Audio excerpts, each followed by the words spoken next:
Hello guys, इस video के अंदर हम देखेंगे how to validate a form. ठीक है। वैलिडेट फॉर्म करने के लिए दो तरीके होते हैं। एक तो ये होता है कि हमने देखना होता है कि वो फील्ड एम्प्टी तो नहीं है। अगर एम्प्टी है तो पहले यूज़र को बताए कि भाई यार वो जो फील्ड है उसको फिल करे। देन उसके बाद हम देखते हैं कि क्या उस फील्ड में कौन सी वैल्यू आएगी। क्या वो फर्स्ट नेम का वो नेम है, चाहे वो ईमेल है, तो इसकी भी वैलिडेशन हम करेंगे यूजिंग रेगुलर एक्सप्रेशन। ठीक है, तो सबसे पहले स्टार्ट करते हैं रिक्वायर्ड फील्ड के लिहाज से। ठीक है, तो मैं यहाँ पे एक फंक्शन बनाता हूँ, इफ़ वैलिडेट, और ये सारा का सारा क्या आ जाएगा, इसके अंदर आ जाएगा। This is a clear form.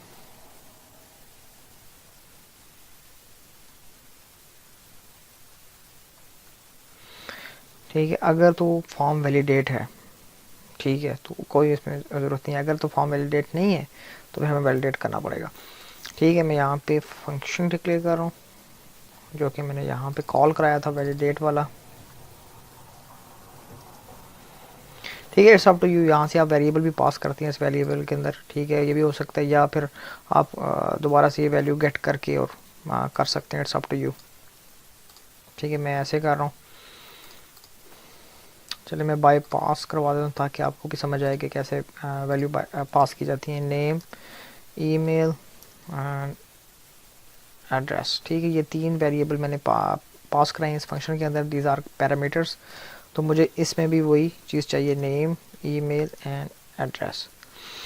जब आप वेरिएबल पास कराते हैं फंक्शन के अंदर तो ज़रूरी नहीं होता कि जो आपने पैरामीटर पास किया है वही सेम नेम हो। ठीक है, आप यहाँ पे एन भी लिख सकते हैं, ई भी लिख सकते हैं, ए भी लिख सकते हैं, एड्रेस लिख सकते हैं। ठीक है, इस तरह भी कर सकते हैं आप।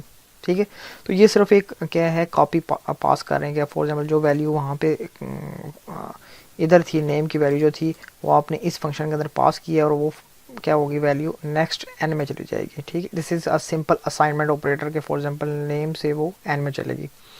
लेकिन क्या होता है कि आपने पूरे नाम दें तो बेहतर है कि पता होना चाहिए कि इस फंक्शन के अंदर ये वेरिएबल क्या काम करता है, ये वेरिएबल क्या काम करता है, ये वेरिएबल क्या काम करता है। ठीक है, ये हो गया। अब मैं चेक कर रहा हूँ कि if name equal equal to empty अगर हो, इसका मतलब क्या है कि वो इशू है। तो यहाँ से क्या हो जाए, रिटर्न फॉल्स हो जाए। जब रिटर्न फॉल्स हो जाएगा तो ये लो फंक्शन नहीं चलेगा, क्योंकि फॉल्स पे तो ये कंडीशन मैच नहीं करेगी। और आखिर में क्या होगा, रिटर्न ट्रू हो जाएगा। इसी तरह आपने क्या करना है, इफ़ ईमेल एम्प्टी है तो क्या करे, return false. And if address, sorry, address equal to empty है तो क्या करे, रिटर्न फॉल्स। अच्छा, अब क्या हुआ कि ये तीनों जो फील्ड्स हैं उसको चेक करेगा। अगर फॉल्स हैं तो ये वाला जो फंक्शन है जो टेबल के अंदर इंसर्ट कर रहा है रिकॉर्ड को, वो इंसर्ट नहीं करेगा। ठीक है, तो अब देखते हैं कि हमारे पास ये जो चीज़ है रिक्वायर्ड, ये हो रही है या नहीं हो रही। ठीक है, अभी मेरे पास फॉर्म के अंदर कोई वैल्यू इंसर्ट नहीं है। मैं सबमिट का बटन दबाता हूँ, नथिंग हैपन, कुछ भी नहीं हुआ। ठीक है, तो अब यूज़र को नहीं पता चल रहा। यूज़र समझ रहे क्या पता इसके पीछे एरर है। यूज़र को बताने के लिए क्या करते हैं, यहाँ पे थोड़ी सी अट्रैक्टिव फॉर्म बनाते हैं, थोड़ा सा एरर डिस्प्ले कराते हैं।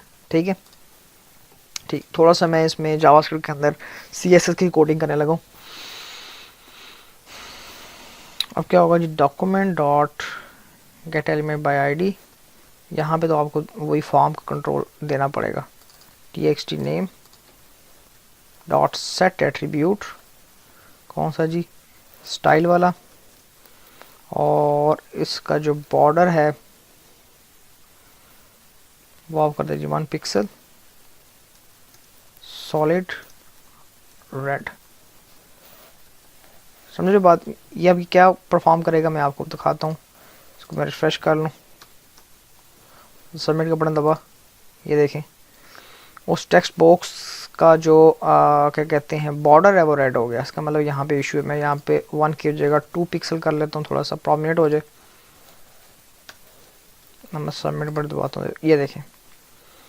ठीक है, तो इसका मतलब है कि ये इस टेक्स्ट बॉक्स के अंदर कोई मसला है। अच्छा, आप क्या कर रहे हैं, अगर मज़ीद इसको और हम लिखने जाना चाहिए कि क्या एरर है, तो यहाँ पे हम लिखना चाह रहे हैं रिक्वायर्ड। ठीक है, अब रिक्वायर्ड कैसे लिखूंगा मैं,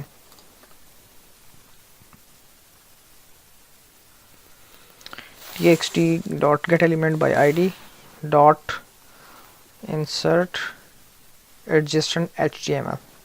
ठीक है, अब इसके अंदर पोजीशंस आ रही होती हैं कि कौन कौन सी आपने पोजीशन पास करनी है, आफ्टर बिगिन, आफ्टर एंड। ये देखें आपके पास यहाँ पे कितनी इन्फॉर्मेशन आ रही है यहाँ तक, ये चार चीज़ें, after begin, after and, before begin and before and. मुझे क्या चाहिए, मुझे इस फील्ड के बाद यहाँ पर टेक्स्ट नज़र आए, इसका मतलब पूरी फील्ड के बाद मुझे टेक्स्ट नज़र आए। तो मैं क्या करता हूँ, आफ्टर एंड ये वाली पोजीशन में यूज़ करता हूँ, और मैं यहाँ पे स्पैन का टैग यूज़ करता हूँ, स्टाइल फॉन्ट साइज स्मॉल, और कलर क्या कर देते हैं इसको रेड, और मैसेज क्या नज़र आए, रिक्वायर्ड। फ्रेश किया, सबमिट का बटन दबाया, और ये देखें रिक्वायर्ड आ रहा है। थोड़ी सी यहाँ पे स्पेस चाहिए, तो ये स्पेस आप यहाँ दे दें, ये लें जी रिक्वायर्ड। तो आपका जो फॉर्म है वो क्या हो गया, मोर अट्रैक्टिव हो गया। अब क्या करें, जस्ट वैल्यू ऐड करता जा रहा है, तो इससे बेहतर ये है कि पहले आप क्या कर लें, इसको रिफ़्रेश कर लें, स्पैन को सारे रिमूव करेंगे।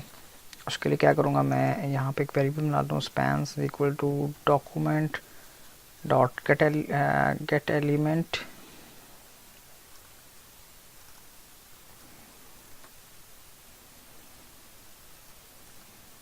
Bye tag name. Tag name क्या होना चाहिए, स्पैन।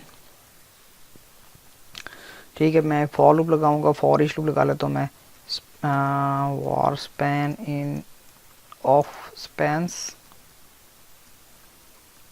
और span dot remove.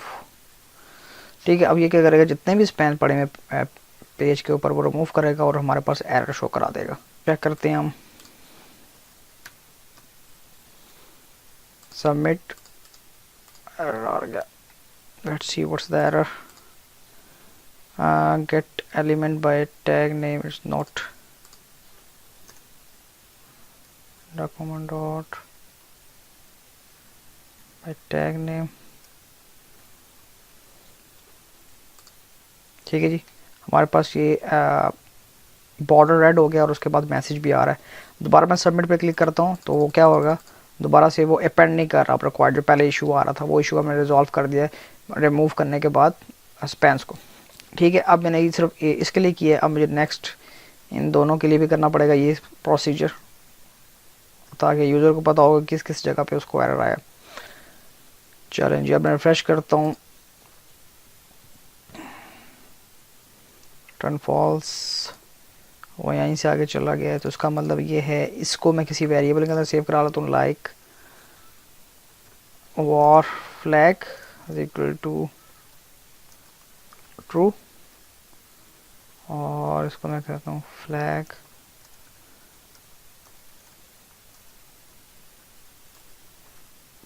Flag false, flag false. ठीक है, और बाकी अगर इन तीनों इफ स्टेटमेंट में नहीं चलेगा तो हमारे पास ट्रू रहेगा और ट्रू यहाँ से रिटर्न हो जाएगा।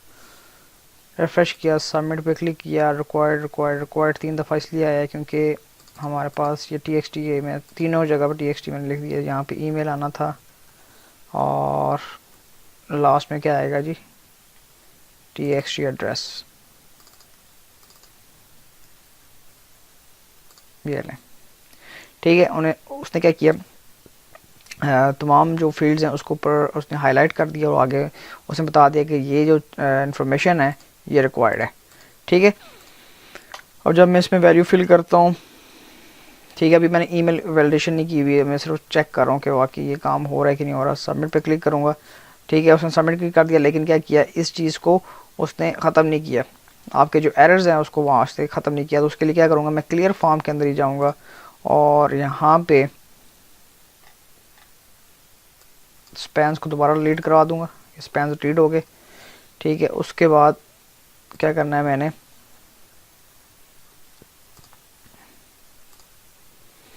ये स्टाइल है, स्टाइल का टैग जो है यहाँ से मैं रिमूव कर दूंगा, डॉट रिमूव एट्रीब्यूट, और उसके बाद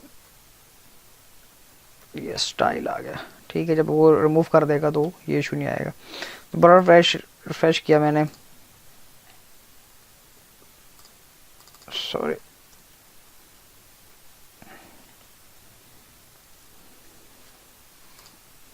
ठीक हो गया। अब मैं यहाँ पे वैल्यू फिल कर लेते हैं, कोई भी रैंडम वैल्यू फिल करते हैं, सबमिट का क्लिक किया और इसको रिफ्रेश कर दिया। इन दोनों को रिफ्रेश नहीं किया क्योंकि ओहो मैंने सिर्फ एक को रिमूव कर रहा हूँ। यहाँ से मैंने इसको कॉपी किया, पेस्ट एंड पेस्ट, यहाँ पे मैं करता हूँ name, email and address, submit, कोई भी वैल्यू, एड्रेस, सबमिट, और ये सारा आपका फॉर्म कंप्लीट हो गया। ठीक है, ये आज जो हमने वीडियो की है वो क्या किया है, रिक्वायर्ड वैलिडेटर लगाया है। नेक्स्ट वीडियो के अंदर मैं रेगुलर एक्सप्रेशन लगाऊंगा कि how to validate the name and email using regular expression. See you guys.